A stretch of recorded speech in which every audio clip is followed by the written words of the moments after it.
The self-titled album by Augustines is highly anticipated, going to be out in January. I am joined by the three gentlemen right here. Hello, hello. Hi. Hello. How was your day today? Actually, very nice. You good? We woke up near the beach in Santa Cruz. Oh, really? How is it that you swung a hotel in Santa Cruz when you're playing in San Francisco? Well, we had 5 shows in a row, starting up in Canada, coming down, and we played Sacramento. So then we decided to go over Santa Cruz, and we had a day off, so we wanted to spend it by the beach and just get some time to decompress a little bit. So was that the plan? You were like, hey, we have a little itinerary, let's make sure we stop off and get some surf. Do you surf at all? No, we're not. We don't surf, but our tour manager was bright enough to see that it was like a rejuvenating spot to spend a little time. So a lot to talk about with you guys. First off, you moved from New York to Seattle, from what I understand, and I'm kind of curious what the catalyst was for that, and how are things going?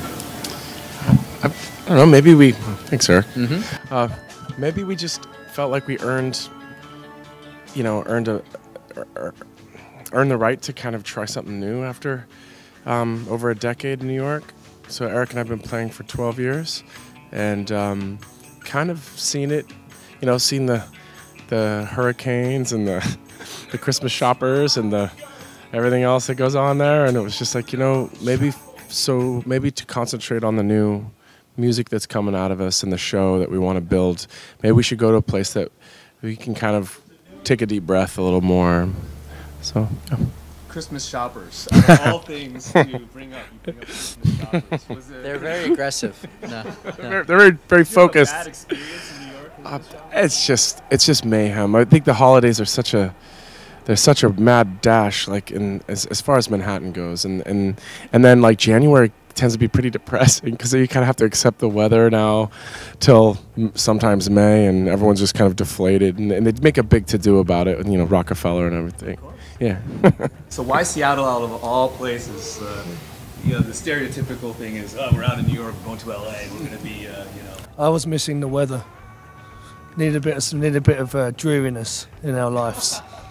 Of course, we ended up in summertime in Seattle, which is about as beautiful as it gets. It was gorgeous. In fact, it was like they broke all records this year. It was a wonderful summer. Lovely, lovely weather. Come on, now, cool city, with money out. Come on, now, cool city, don't turn away. Come on, now, cool city, with money out. Come on, now, cool city, come on, now, cool city. So now that you've kind of immersed yourself in the Seattle scene, we'll put the grunge aside and the history and so forth, what influences have you been able to take from that? I know it seems, kind of obvious. From Seattle? Environment, yeah, because the environment must affect you guys in terms of songwriting. I actually feel like there's a layer of the music community in Seattle that is not part of our DNA. There's a fairly healthy, hardcore scene that we're finding out. Doom metal.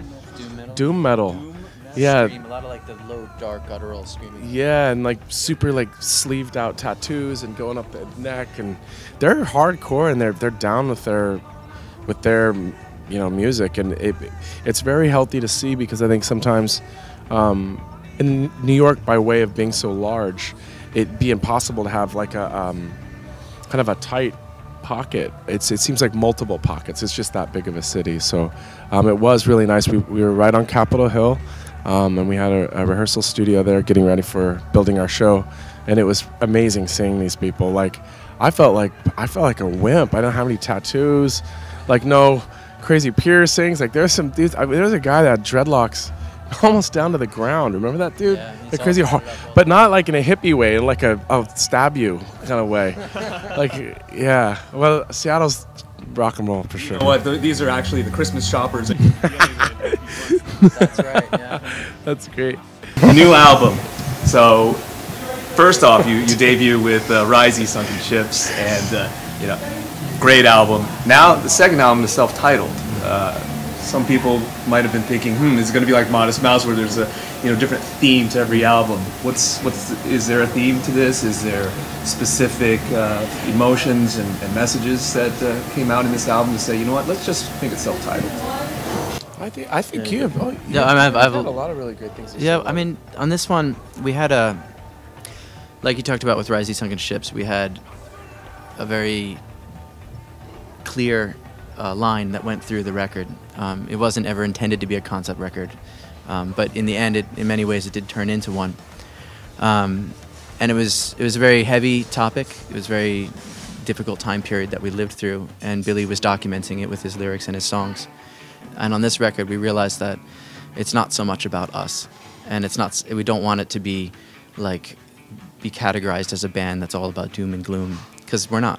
And we focused on the music, and we focused on embracing what we had learned from the road, and that was our channel. I wish you best of luck with the new album.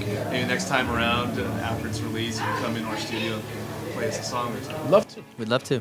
Maybe even a doom metal version. Yes, or Doom Step. Doom Step. That'll be the B-side. Yes. Yeah. Fantastic. Well, thank you very much for your time. Thanks ever so much. Thank you for having us. Augustines right here on B-Sides.